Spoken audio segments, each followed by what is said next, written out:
ఏమండి బాహుబలి సినిమాలో హీరోయిన్ ఎవరండి? ఆయన ఇప్పుడు ఎందుకు అవన్నీ? చెప్పండి. ప్రభాస్, అనుష్క. Very good. ఏమండి గుంటూరు కారం సినిమాలో హీరో హీరోయిన్ ఎవరండి? మహేష్ బాబు, శ్రీలీల.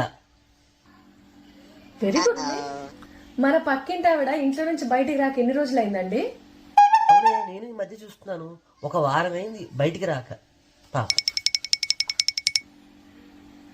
వా నీకు మన కుక్కపిల్ల బర్త్డే ఎప్పుడండి? ఆగస్టు 13. అయితే ఏంటి? ఇన్ని గుర్తున్న మీకు ఇవాళ మన పెళ్లి రోజు అన్నమాట గుర్తులేదా?